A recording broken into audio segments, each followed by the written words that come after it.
Welcome to the Beyond Sugar Freedom podcast. I'm your host, Danielle Dame, holistic nutrition coach and speaker. Let's dive in.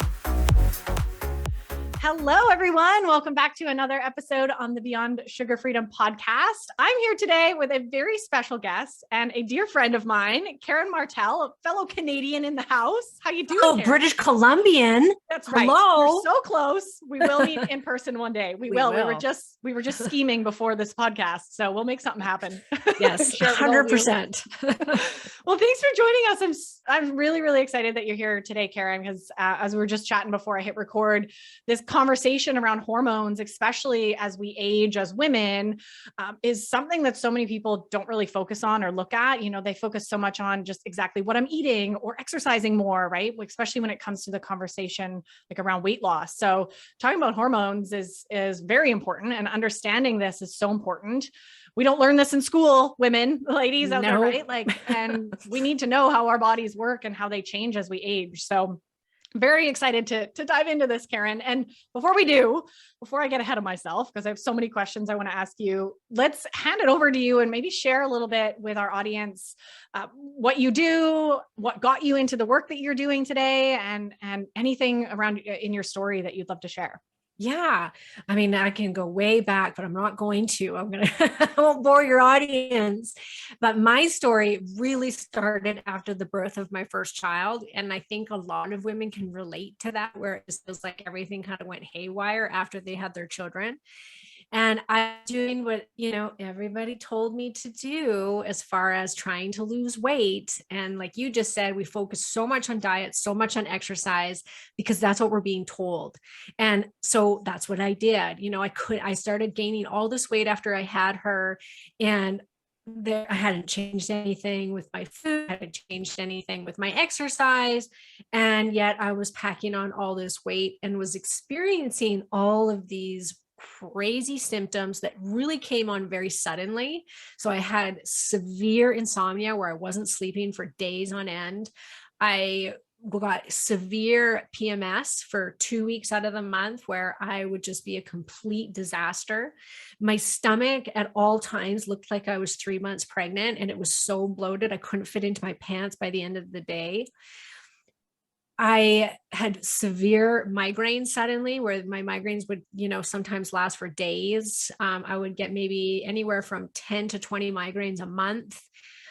I had hives. I was breaking out in hives. So I was having food sensitivities, which I realized later. I was super tired all the time. And so what did I do about this? I dieted harder. I changed my diet like on a monthly basis because nothing was working. So I tried Atkins, I tried vegan, I tried raw, I tried the zone, I tried juicing, cleansing, detoxing, enemas, liver, gallbladder cleanses, you name it, I did it. I hired a personal trainer. I joined a CrossFit-like fitness class that I was doing 4 or 5 days a week, outside of my personal training. I was working out harder than I'd ever worked out before in my life. I was barely eating, and I got fatter and fatter, and I got to the heaviest I ever was, and was like, are you freaking kidding me? I'm 33 years old. I went to my doctor. I was put on a sleeping pill. I was put on an antidepressant, and was sent out the door. And I was like, no. Like there's something else going on.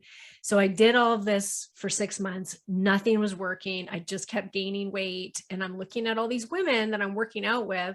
They're doing the exact same workout as me. They're shredded, and I am pudgy. And I'm like, how is this possible? And I finally decided I had to figure this out, because nobody was going to figure it out for me. And I remember thinking, I think it's something to do with my hormones, because, I was right after my daughter. It was all based around my menstrual cycle, a lot of what was happening. And so I went to a friend of mine that was a naturopath, and I said, could you test my hormones? Because no doctor is going to tell a 33-year-old woman that it's her hormones.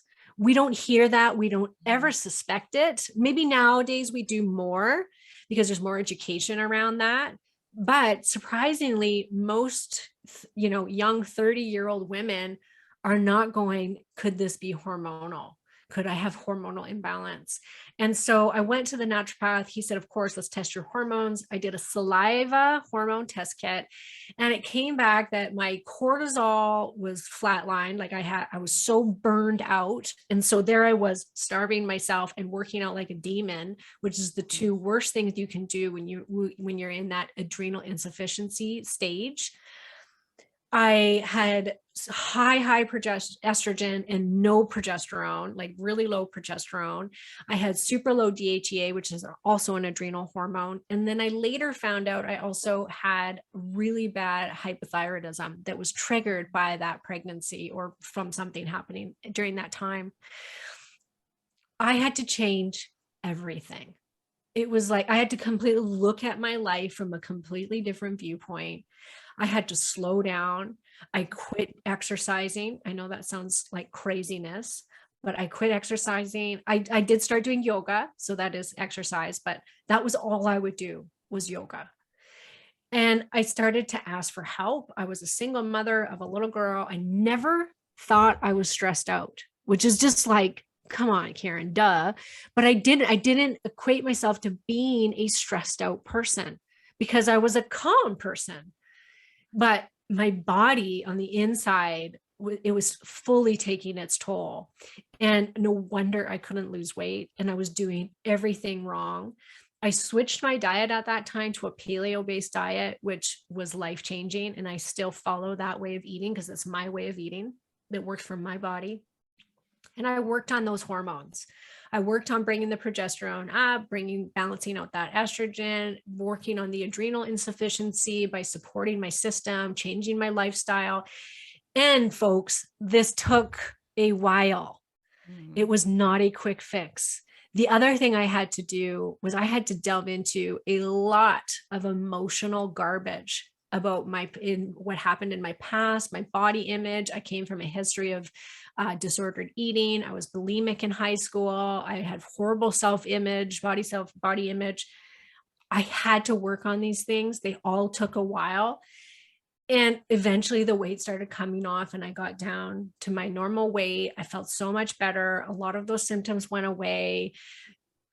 But it took time. And I came out of that going, if that happened to me, there has got to be more women out there that are doing everything right, that are exercising, they're eating well, they're doing what all these people are telling them to do. And yet they're continuing to gain weight or having health problems. And I wanted to help those women because there isn't a lot of help out there for women like that. You know, we're not being told that our hormones can impact the way we eat. We think that it's our willpower. We think it's because we're not dieting hard enough. We're not exercising hard enough. We don't have that super great willpower to say no to sugar, when it could be, it very well could be, due to a hormonal imbalance that's happening inside the body or hormonal deficiency. A lot of your listeners are in perimenopause and menopause.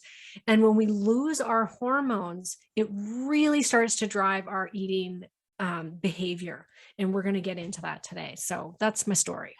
Wow. Wow. So incredible, Karen. I didn't know a lot of that about you. And I love hearing, what you've been through, and thank you for sharing. I think there are a lot of, women listening that can relate to all of that or a part of that. And it's kind of like scary, but good for me to hear again as well, because I'm 34 and like, my hormones are no doubt starting to change and shift. And this is something that I'll be full disclosure, I probably should go and get tested. I haven't in a while. Right. And it's always good to kind of have that as a baseline and just to check in, right. Like we would, any other sort of health marker. And I love that you reminded everyone listening, right, that often our traditional medical system, whether you're in the States or wherever you're listening to this or in Canada, doesn't test the actual detailed markers that we need. And this is something that I definitely, you're my go-to guru for questions about that when I start doing it. But I do know that like it's worth, in my opinion, right, worth the testing and paying for the testing, whether it's through a naturopath or, another functional medical doctor, however you're doing that testing. So you can actually get like real results that aren't just kind of surface level, basic testing that the doctor does. So thank you for bringing that up. I would love to dive more into, I mean, you said so many good things in there that I want to dive into, but that piece that you just mentioned at the end around how our hormones actually affect our eating behavior and also our mood.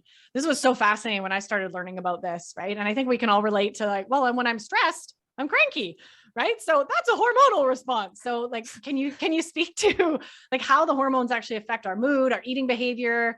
I mean, you've already kind of mentioned how they affect our weight, but anything else around that? Yeah. So I think I'll focus on, what happens to us as we age, since a lot of your listeners are in that age that I'm in right now, which is in your 40s, 50s, even 60s. Your hormone deficiency will start to really drive your eating behavior. And when we're in our 40s, what typically starts to happen first is we start to lose our progesterone. So there's three main hormones that we're talking about. Well, I should say four. So there's cortisol, there's that runs all day long. It has a circadian rhythm throughout the day. We've got progesterone, we've got estrogen, we've got testosterone. So we're going to talk about those today. When there's a 28-day cycle, first half of the cycle, we're producing estrogen and we're producing testosterone. And when you think about it, ladies, when did you, if you're no longer menstruating, or if you are menstruating right now, and I can ask you this, Danny, when do you feel the best in your cycle? Is it the first half of your cycle or the second half of your cycle? Oh man, that's a good question. I think for me, it's like, I would say the second half. Really? Okay. Yeah. Well, that's unusual. Yeah. Okay. I'm a rare You're the wrong one. person to ask. You gave the wrong answer. Wrong answer, Danny. Well, okay. I have to caveat with this. I used to really be good at tracking my cycle, and I haven't done it for a little while now. So okay, that's really good to know. And it's funny because it often seems like, everybody listening, I'm always doing some deep inner work. So sometimes I'm just feeling crappy because I'm like dealing with some stuff, right? And maybe you've got really healthy hormones. Like you might have really good, healthy hormonal cycles, which is great. Fingers crossed. Yes, that could be the case. You seem like you might be somebody that has good hormones right now. Well, thank you. I've never had that compliment before. But typically what we see is the first half of the cycle, that is when women want to be more sexual.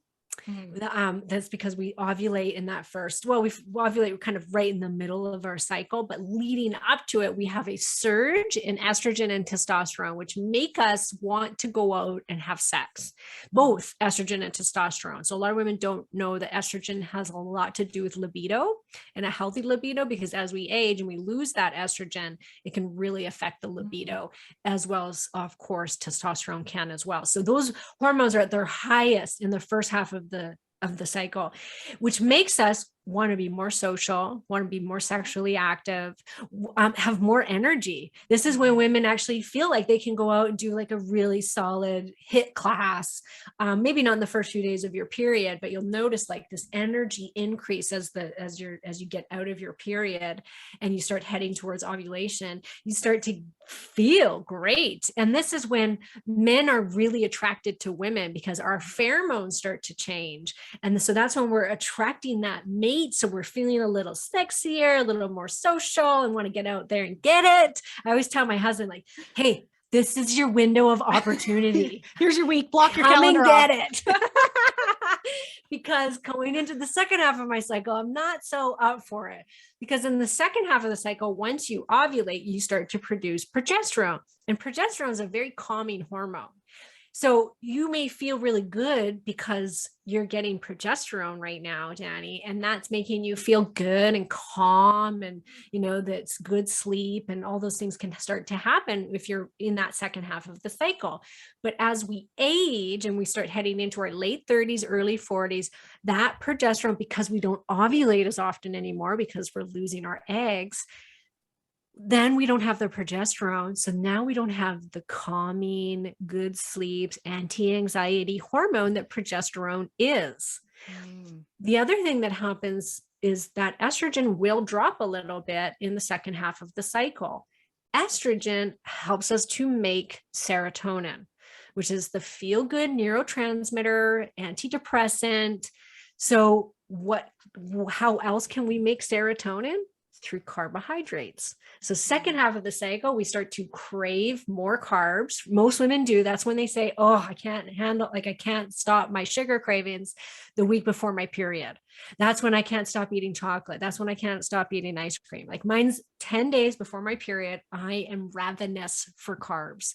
And it's the only time of the month that I feel like that. And it lasts for about 5 days and then it disappears. But that is because of my loss of estrogen, and my body wants to start to make that serotonin still. And so your body will crave carbs because carbs can help you make that, because it helps you make tryptophan, and tryptophan helps you make serotonin. So there's purpose to how we feel through this cycle. The progesterone is going to help you stay calmer. It's going to help you hold on to the child, right? If you did get pregnant, and then the period comes and everything starts again. So as we age and we lose this progesterone that's so important for calming, for sleep, for it actually increases metabolism.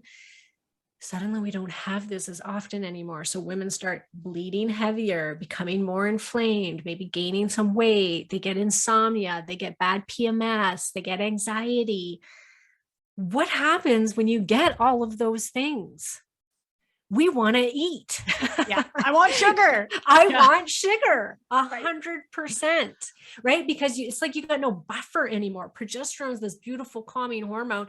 Now our cortisol starts to get all wacky because we don't have this nice buffer of progesterone. So now our blood sugar is going up. We're getting blood sugar instability, and we're like, give me the sugar. And then as you start getting even older, you then start losing estrogen. And estrogen's got this horrible name. It's like every single woman, Danny, thinks they're estrogen dominant and that estrogen's the devil and is going to give them breast cancer and is going to make them fat. Wow. Well, I am here to tell you, estrogen, it can be a weight loss hormone, and not many women know that. Wow. In the first half of your cycle, and if you listeners are still cycling, pay attention. In the first half of your cycle, it's the best time to start a diet. It's the best time to do some intermittent fasting, to eat clean, because it's easier. And it's easier because estrogen makes us more insulin sensitive. So when our estrogen is at its highest is when it's easiest for us to eat clean. When we start to lose that estrogen, now our blood sugar becomes dysregulated. So a lot of women, almost all women, will get some sort of blood sugar dysregulation in perimenopause and menopause because of that loss of estrogen. What also starts to happen? We start to lose our muscle tissue, right? Muscle, when you put on muscle, when you have muscle, that's one of the best things to counteract insulin resistance and type 2 diabetes. It can really help correct your blood sugar. And we know if our blood sugar is unstable and it's jumping all over the place and we're not able to get that energy in, what do? We overeat and we crave sugar. And it's the worst thing for it. It's just going to, feed into that problem. But that is what happens because we're not getting that energy. And women will say to me, I just can't stop snacking. I can't stop eating. My hunger levels have gone through the roof since I've been in perimenopause. And that is because we have started to lose that estrogen. And estrogen, even there's a ton of receptors for estrogen. So a receptor, I like to say it's like a hand coming off of a cell that grabs onto the hormone and pulls it into the cell for it to work and do its job. Our brain and our appetite control centers in our brain, we are full of estrogen receptors. So when we lose estrogen, our hunger becomes dysregulated. And so we get leptin we start to become resistant to leptin. Our insulin resistance increases. And so now we're just so driven to eat nothing but crap, and it can be so hard to stay clean eating into a healthy diet plan and to exercise even because you got no energy, your blood sugar is a mess, you've got no estrogen, which is it's going to help you make that nice serotonin, which makes you feel good, give all the energy, the sex drive, all of these things can really start to go south because we lose our estrogen. And so estrogen is by far the most important hormone as we age. And a lot of women demonize it. I have a blog post on my website. I have hundreds of blog posts, Danny. The most visited page on my site is a post I did about estrogen dominance. So every woman thinks she is estrogen dominant. And I can't tell you, like on a daily basis, I meet with women that are in their 40s and 50s who are taking supplements that drain their estrogen because they think they have that, or they've had a practitioner tell them that they're estrogen dominant. And what it's is very estrogen? few. What does estrogen dominant mean for anybody who doesn't know? Yeah. So most women think that estrogen dominance just is, I have too much estrogen. Okay. And I'll tell you right now, I've done thousands of hormone tests for women over the last 8 years. Very few women are truly have too much estrogen. It does happen 100%. I'll get maybe 1 or 2 a month.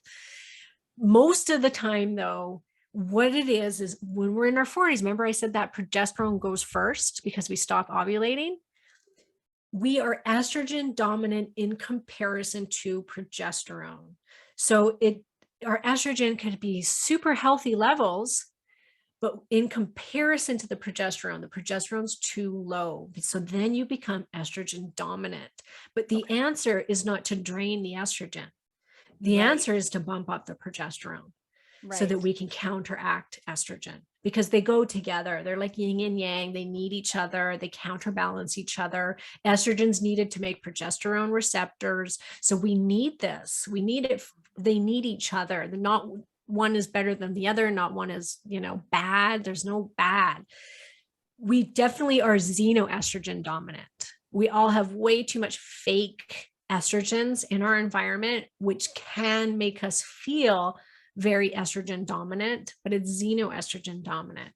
So that can cause weight gain. It can cause cycle problems. It can cause brain issues, breast cancer, all of those things. And that is from like the plastic, synthetic perfumes, smells, all those things that are in your environment that need to be cleaned up. Those can have a massive impact on estrogen, but xenoestrogen levels, which there's no way to test that, unfortunately. Yeah, that's too bad. That would be helpful. Mm-hmm.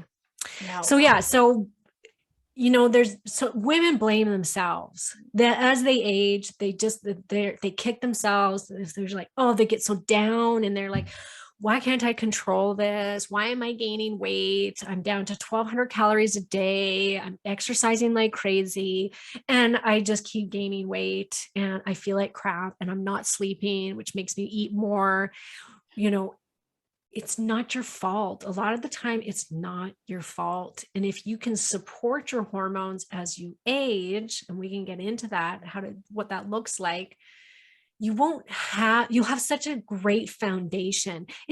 Won't take care of maybe all of the emotional eating stuff. Like a lot of that comes from our past and trauma and different things that we need to deal with and limiting beliefs. But if you can give yourself that support, all those things will be much easier to change when you feel the strength of those hormones in your body. Our hormones run us. They're the most important thing in our system, and it regulates everything. It's what's going to kill you off if you don't have them. And that's a fact. As soon as you start losing your hormones, you're on your way out the door. It may take you 30, 40 years, but this is when we see all of these markers go up for women, like heart disease. Heart disease is the #1 killer of women. We know that women that replace their hormones properly with bioidentical hormones have a massive reduction in heart disease and all-cause mortality, which nobody's being told that. Wow. Yeah, that's huge. This is so incredible. And I'm so glad that you mentioned, so many levels. I'm excited that we're having this conversation because as all of you know, listening, a big part of what I do and teach is really that other stuff, right? The emotions, the trauma, the inner pieces of why we can't seem to stop eating. But there is a very physical component. And that's why I always say, when in my programs as well, it's like when we're doing that detox from sugar, like that's going to be the best time for you to start also doing this inner work, right? And start kind of getting your body clean. And when you do that, it becomes so much easier to look at some of the other patterns that might not be physical, right? There's a very physical component, right? Which is exactly what we're talking about hormonally, also in our gut. I mean, it's all connected. And if our body is like raging addicted to sugar and having these cravings coming from a physical place, it's really hard to get into the mental, energetic, emotional stuff as well. So we need to look at both. I think so many people, forget one or the other. And I'm so grateful that they go back and forth too, right? Like if you don't have good blood sugar, your hormones are going to be a mess. And if your hormones are a mess, your blood sugar is going to be a mess. And so diet has to be part of it. Like you have to take care of yourself. Putting on hormones is not the only answer, and it's not the fix all. You still have to have a foundation of healthy eating more than ever as you age, because you're going to be so much more prone to gaining weight and having insulin resistance and all of these other issues. You have to have the healthy eating as a foundation, and that's going to look different for everybody. You have to have the healthy mentality, to deal with the sugar cravings and why you might want to be overeating. And you have to support the hormones. And as we age, a lot of women feel that if they eat right and they exercise, that they won't go through menopause and have those symptoms. And unfortunately, as we age, we cannot diet or exercise our way out of ovarian failure, which is what happens. Like no matter who you are, you will go through menopause and you will have ovarian failure, which means your body will not be producing the amount of hormones that you used to produce. And there's, for some women, probably about 85% will have a lot of consequences because of that loss of hormones. And women will say, yeah, but it's natural.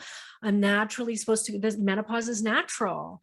And I'm like, yeah, however, we never lived to menopause up until like a couple hundred, maybe 200 years ago or whatever it was. Like average age was in our 40s and early 50s. So it was like when you hit menopause, that was the average age that women would die. Now we're living twice this, and everything that's going on in the body, like even in your brain, your FSH, which is your follicular stimulating hormone, it's released from your brain, and it tells your ovaries to start producing hormones, estrogen, start ovulating, progesterone. That comes from the luteinizing hormone. Well, as you age, FSH keeps going up and never stops going up, which means your brain never stops telling your ovaries to make estrogen. So if it was natural for us to go into menopause, why would the brain keep doing that? Interesting. And it's a lot like saying to the person that has heart disease that might need heart surgery, you know what? This is part of aging. So we're not going to touch the heart because it's natural to have heart failure, right? It's not. And so all the studies show us that women that replace their hormones for 10 years post-menopause have a 30% reduction in all-cause mortality. That there was a study that just came out of Arizona that showed that women that replaced their estrogen for 6 years or longer with transdermal estrogen had a 75% decrease in getting Alzheimer's and dementia. That, my friends, is huge. Wow. Huge for a disease that's not curable. As like I said, we have receptors for estrogen in our brain. We have receptors on every organ in our body for estrogen and for estrogen. We have receptors on every cell for estrogen and progesterone. You will develop osteoporosis if you do not replace your estrogen. It's just a fact. You can get liver disease. You can get high cholesterol, leptin resistance, insulin resistance, type 2 diabetes, hair loss, skin elasticity loss, breast cancer even, dry vagina. Your vagina can shut down completely, like literally shut and closed, atrophied, gonzo. You can't have sex because it's excruciatingly painful. All of these things because of the loss of hormones. Yeah. Oh my goodness. Wow. So I think you've already touched a little bit on this, but I think this is really important to pull out. I have two questions for you, a two-part question. Part A being like, how does one know if their hormones are out of balance, whether you're at my age or later, right? Like, how do we know? I would imagine like we can tune into some things physically and also do some testing. And then what can we do about it? A lot of what you're sharing, I mean, makes so much sense. And selfishly, this is so good for me to hear. I'm like, oh, this is a perfect time for me to start like thinking about these things. And it can be really disempowering as well, being like, well, that's just going to happen, and we don't want anybody listening to feel like they don't have any power or control over doing some things to really support themselves in this. So that's part B of the question, is like, what can we do about it if our hormones are out of balance? Like, how do we actually start supporting that? Yes. And, it's not all bad, because really the second half of our life as women are really the best years of our life. I really believe that, because it tends to be when we're the wisest, where we're most ourselves, where it's like, you're not raising your kids anymore, or they're not little anymore. Anyways, you're not getting pregnant. You figured out your job, you figured out, what spouse you're going to have, that kind of thing. And it's the time that you can really tune into yourself and your needs for the first time. And that's such a beautiful time. Mm-hmm. So it's not all bad. And if you can support and get the right information, because unfortunately there's not a lot of great information out there. So if you can get it, which you're getting today, you can sail through this time symptom free and feel the best you've ever felt. And I really believe that. And I see it every day in my practice. So amazing. When you're Tell us the secrets, Karen. Yeah. So for somebody that's your age, Danny, and for those that are listening, if you're young, now's the time to test your hormones, because we all have a different tolerance for hormones. And that has a lot to do with our genetics. So some of us are born more estrogenic and some of us are born more androgenic. So I'm more estrogenic. So estrogenic, you're going to have like curvier hips. You're going to put your weight on in the hips and the butt. You're going to have maybe bigger, fuller breasts. And then more androgenic women tend to be the ones that aren't so hippie, that are more kind of up and down, maybe a little more smaller breasted, a little more wiry, like hard to put weight on. So they'll put muscle on easily. And these are women that just genetically, their body really likes testosterone. And genetically, my body and other women's bodies really like estrogen. So not everybody fits into those two categories. You can have a mix of both, but a lot of the time it's one or the other. But point being is, for me, when I started to lose my estrogen in my 40s, if a doctor had looked at my levels, they would have said, you have extremely healthy levels of estrogen. You're not in perimenopause. I was dying. Like I was hot flashing, night sweats. My period was getting irregular. Like I was going into menopause in my early 40s, but yet my estrogen looked totally fine. But that's because I'm more estrogenic. So my body loves estrogen. So for somebody like myself, when the estrogen starts to go down, I'll start to get really exaggerated symptoms. When somebody like the androgenic woman, she'll lose her estrogen and not notice a freaking thing. But if she loses her testosterone, she's a freaking mess. So you want to test when you're young so that you know where you feel your best. It's like, look, my estrogen's here, my progesterone's here, my testosterone's here, and I feel great. Like, so for someone like you, Danny, great to go see right now because you feel good. You're not getting a lot of hormonal symptoms. So go and look, where are your levels? What is good for you? And then you can use that 10 years down the road when you start hormone replacement to go, I know where I feel my best and I want to get my hormone levels back to where they were back then, which is possible. Right. Some women need a tiny, tiny bit to feel amazing. Other women need lots to feel amazing and to have no symptoms. So we're all very different. So if you can, test now if you're young. If you're not young, and if you're young, you want to test either saliva or urine. Testing through blood isn't accurate for younger cycling women because serum is only going to test what's called bound hormone levels. Your doctor will send you at any time of the month to go and get your hormones tested, which if you go test in the first half of the month, you're going to look like you have crazy amounts of estrogen and no progesterone. And the doctor's going to be like, oh my gosh, you're estrogen dominant, when they just tested at the wrong time. They also have ranges that are freaking ridiculous. They'll say that estrogen's okay if it's from like 200 to 2000. Like ridiculous ranges. Yes, that's how big they are. It's so dumb. And that's Canadian, but yeah, ridiculous. So when you're young, you have to test on day 21 of your cycle if you have a 28-day cycle, or 7 days before the start of your period, whatever is your typical length of period cycling. Because that is when we have an estrogen and a progesterone peak. So we want to see what your progesterone is doing, if you're still producing it, and the estrogen in comparison to that progesterone. Right. Serum is going to test bound hormone levels. And when I say bound, it's bound to a protein called sex hormone binding globulin. You can think of this as the bus, the hormone bus. The hormones get on the bus, and they're called bound hormones because they're bound to the protein. And that bus is going to shuttle them all over the body.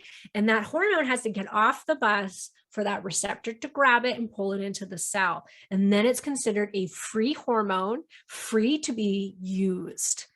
And that's the one that impacts us. So blood's only going to test what's bound to the bus. We want to know, what is your body able to use? So you'll see a really big difference, because bound hormone levels have lots, free hormone levels are tiny, just a tiny amount. And we need to see how much are you getting of that available hormone. Yeah. Wow. And so it's so important to do it through saliva, because saliva will test unbound free levels of hormones.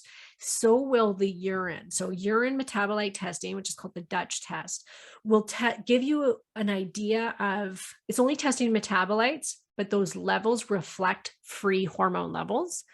And then the Dutch is also going to tell you how your body's breaking it down, how you're breaking the estrogen down, how are you breaking testosterone down, which are really important markers. The Dutch urine metabolite test by far is the gold standard. It's going to be the most comprehensive test that you can do. That's the one I'm doing. Sign me up. Exactly. It's actually been on my list for a while, because my naturopath recommended it like last year, and I just haven't gotten to it. So it's happening. This is making me commit to it, Karen. Which is great. And you could do saliva too, because you're not experiencing a lot of issues with your hormones. That would give you a really great baseline too, and it's not as expensive. But yeah, up to you. They're both great tests. And then as you age and you start to lose your hormones, so let's say you're in your 40s, you're still getting a cycle, but it's irregular, you still want to do the Dutch or the saliva at that point. You can do blood. It'll be a little bit more accurate, but still gold standard is going to be saliva or urine. Once you get into menopause, you no longer have a cycle. We know that the hormones now are low all across the board. And so the bound levels will reflect what's also available, because there's just no hormones most of the time. So you can get a really good idea of estrogen, progesterone, and testosterone through blood at that time. Okay. Always cortisol has to be done through saliva or urine. It's not accurate ever through serum. So, because you need to see it through 4 points throughout the day. And the adrenal status is something that's really important to test as you age, because once your ovaries stop making all of these very key hormones, the body then starts to rely on the adrenals to make the hormones. So it's like a backup. So it's like, okay, ovaries aren't making it anymore. Now it's our turn. And they don't make nearly as much, and sometimes not at all. But if you're stressed out and your cortisol is dysregulated, or it's too low or it's too high, it will impact its ability to produce those important sex hormones, which means you will go through menopause, perimenopause, menopause a lot worse, because now you got nothing. Because the adrenal system will always prefer to make cortisol over the sex hormones, because cortisol is the life or death hormone. It's our survival hormone. So it will always preferentiate that. So if you're highly stressed out and you're running around and you're still acting like you did when you were in your early 30s or 20s, thinking you can handle it, wrong. Your body can't handle it like it used to, and it'll impact the entire system and all other hormones. So stress is a huge component to how will you get through perimenopause, with or without all the symptoms. So you really do have to pay attention. And same with blood sugar. Stress, blood sugar really impact those sex hormones and how you feel and how you go through perimenopause into menopause. Okay, so what was the second part? Now Yeah, part B. I went off on our tangent. What was number You've touched on some of it. I know. I love it. This is all so good. This is selfishly like just a one-on-one session for me. I'm like, oh my gosh, I need all this. The second part was like really just so we can be empowered. You've already mentioned some of these things, but summarize, like, what can we do, right? How can we support our hormones? What foods can we eat? How can we like listen? What sort of things? I know you mentioned bioidentical hormones when we get to that stage, but what are some things, physically, nutritionally and all the areas that we can do to obviously lower stress, like amen to all of us, amen right? to that. It's always going to be, lower your sugar intake. Yes, we're winning. Yeah. But what else, really, really plays a big role. What about caffeine and alcohol? I know all these things, right, are big. So would love to hear your thoughts on, eating as well to support. Yeah. So, we're at a time right now where we're being bombarded by the next best diet more than ever because of our access to the internet. The ketogenic diet is now the number one most Googled diet. So is intermittent fasting. More people are doing those diets than any other diet. Same with carnivore. And what I've seen over the years is I've hopped on all these trains, so I know from experience, is you really want to base how you eat off your hormonal profile. And that's going to look different for every single person. And then it's going to change. So if you're somebody that's insulin resistant, maybe you've got polycystic ovarian syndrome, then you know what? A ketogenic diet, carnivore, intermittent fasting is going to be fantastic to regulate your blood sugar and to lower the testosterone and the insulin. And it's going to be the best diet for you.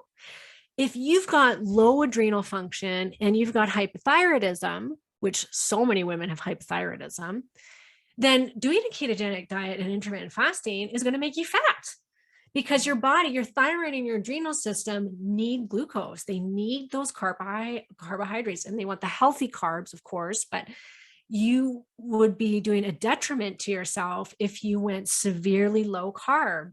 I have seen countless women lose their thyroid hormones by going too hard on fasting and carnivore and keto. Wow. So they're actually giving themselves hypothyroidism because they're doing that too hard. And maybe they had adrenal issues and then that exacerbated it. And cortisol, thyroid have a very intimate relationship. So, who knows, but you have to be so careful about what diet you're doing.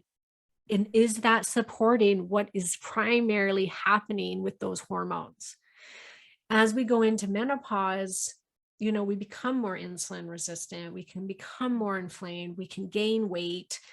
So going a little bit lower carb, stabilizing the blood sugar, stabilizing the stress levels are all going to have a massive impact on those things. So then eating just a low inflammatory diet, I'm still over all the diets I've done and all the diets I've seen people do and have worked with thousands of women now at this point, I still go back to paleo being my favorite. And it's because it's the most well-rounded. Right? We're not severely restricting carbs, but we're not overdoing the carbs. I know you can on paleo. We have a mutual friend that her story was on my podcast, the other Danny. And she was like, oh, I went paleo and I was eating like baked goods with paleo almond flour and chowing on nuts nonstop and eating dairy like crazy. And so you can obviously do it not so good, right? And harm yourself. But in general, if you're eating a low inflammatory diet that's well balanced with, you've got your good serving of fat, not overdoing it. You've got a healthy serving of protein, and protein should always be prioritized, especially as you age, and a slow released, carbohydrate. And that's different for everybody too. There's some people that, can eat a sweet potato and their blood sugar goes up. And there's some people that can eat a white potato and their blood sugar stays normal. And so we each have a different carb tolerance level. And that sounds a little bit complicated, but most of the time you can actually feel that. So if I eat rice, for instance, I don't feel good. I feel sick. My blood sugar crashes. It's not the food for me. And I've tested my blood sugar and know this. I can eat white potatoes though all day long and it does nothing to my weight, to my blood sugar. It's one of my favorite foods. So you can kind of tell by when you eat and how you feel afterwards, if that's a good food for you or not. But eating that kind of well-balanced, prioritizing protein, I think seems to work best for the masses for peri and postmenopausal women. So what I typically do is have women kind of do a carb cycle and a calorie cycle if they're trying to lose weight, so that we preserve the thyroid, we preserve the adrenal system and the other hormones. Because if you're calorie restricting too much, if you're exercising too much, it does cause the hormone production to go down. And so you can actually start to go into perimenopause and menopause faster if you're putting a lot of stress on the system and you're fasting too much and not eating enough and maybe exercising too much or doing too much cardio. Your hormones will actually become depleted when you do that. So you have to be very, very careful. So really, it's about looking at the hormones, going, okay, what's the best diet for me at this time? And utilizing the different tools that are out there in conjunction with what your hormones are telling you. And I think that's the best. I know it's not a straightforward answer, like everybody do this, but it just doesn't work like that. And we have to get out of that mentality that every single one of you is going to take what I call a different weight loss code. And so that's going to be emotional, spiritual. It's going to have, a diet component, an exercise component, and a hormone component. All those things have to come together to really get the most and to figure out what it is your body needs at this time. When you're in the early stages, like 30s, early 40s, there's lots of great supplements that can really help support your hormone production. Back then, when I was in my early 30s, I didn't take any of the hormones. I did a little bit of bioidentical progesterone for a little while, but then I went off of it and I just took supplements, and I really worked on lifestyle and the emotional piece, and everything went back to normal. So that, that can be done when you're in your younger years. There's a lot you can do with diet and supplementation and lifestyle to correct those hormonal imbalances. As you age, it's just a matter of ovarian dysfunction. And so at that point, when you start to get into your 40s and you're really feeling the loss of those hormones, you can take supplements to help buffer it for a little while. And there's some great stuff out there, like phytoestrogens are excellent. Eating phytoestrogens can be really helpful, whether you have too much estrogen or not enough. They will act mildly on the estrogen receptor, so it can help both those things. Taking adrenal support, all those things can help buffer for a while. And then it'll get to a point where they don't work anymore. Right. So I started with like a menopause supplement. It had black cohosh, sage, dong quai in it. Freaking did wonders. Got rid of all my hot flashes, my night sweats. I was like, oh, I feel great. I had no more PMS. I was like, this is amazing. And then about a year in, it all came raging back and some. And I knew then at that point, okay, now is my time to start hormone replacement. And a lot of doctors will wait. They'll wait till you have no period to replace the hormones, which I think is ridiculous. It's like, why are we waiting till we're 20 pounds overweight? We're a hot mess. We haven't slept for 2 years and we have no sex drive, and our relationships in the toilet because of it, and you're on an emotional roller coaster. Right.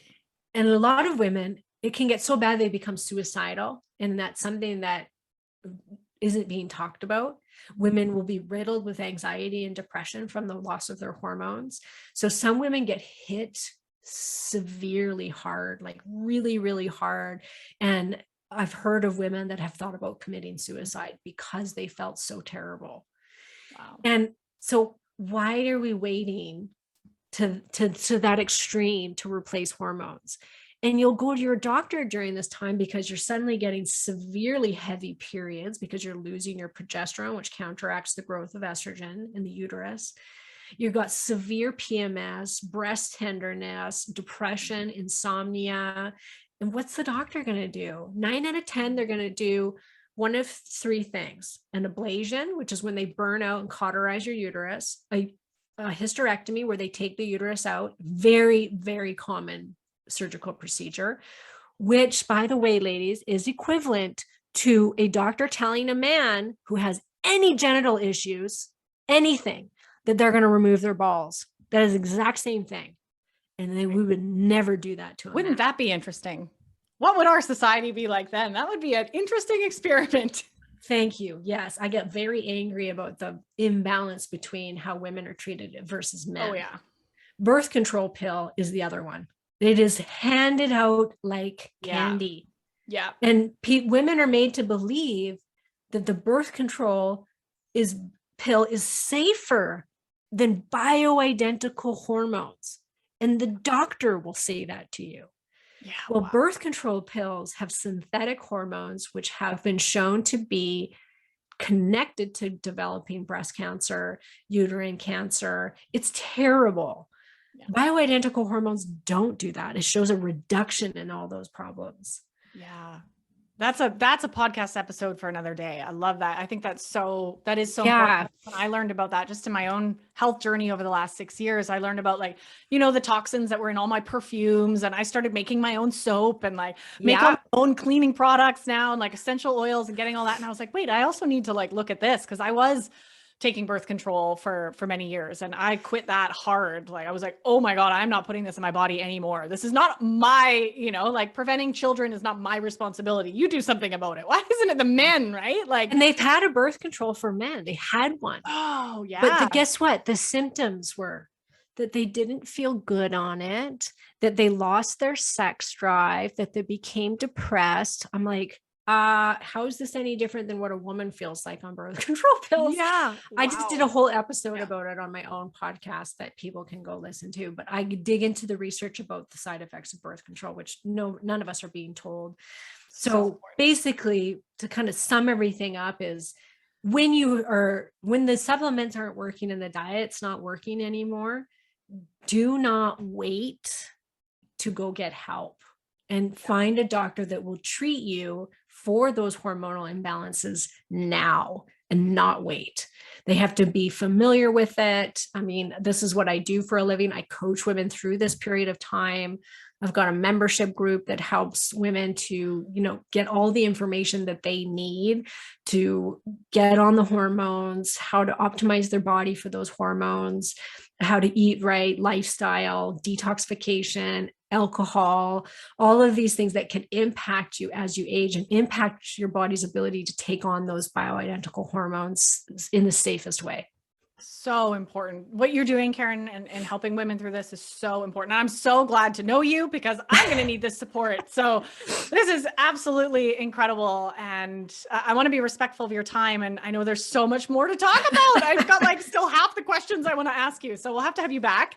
But in the meantime, where can everybody come and find more about you online? So I'm at KarenMartel.com. You can find me on all the social accounts like Instagram and Facebook at Karen Martel Hormones. And then I have a podcast with over 200 episodes. It's called The Other Side of Weight Loss. So you can find that on any podcast platform. Amazing. I've had the honor of being a guest on your podcast. Yes. So come and listen to that. It was great. It was such a good one. All of your episodes are so, so good. And I can't thank you enough, Karen, for coming today and sharing your wisdom. I mean, if for no one else out there, this was so good for me. Yeah. So I'm so grateful. And I know that a lot of you out there got a lot out of this as well. And, don't hesitate to reach out to either myself or Karen, share what you got out of this episode. And Karen, we can't wait to have you back again soon. Yes, I can't wait to be back. Thanks for having me. All right, everyone. We'll see you on the next episode. Thank you for tuning in to another episode. If you're loving what we talked about today, please remember to subscribe, leave a review, and share this episode with someone you love. And if you're ready to dive deeper into discovering your root causes and patterns that are keeping you hooked on sugar, be sure to check out our brand new free workshop series that will help you kick emotional eating for good. Find the link to download this free series and other amazing resources in the show notes below.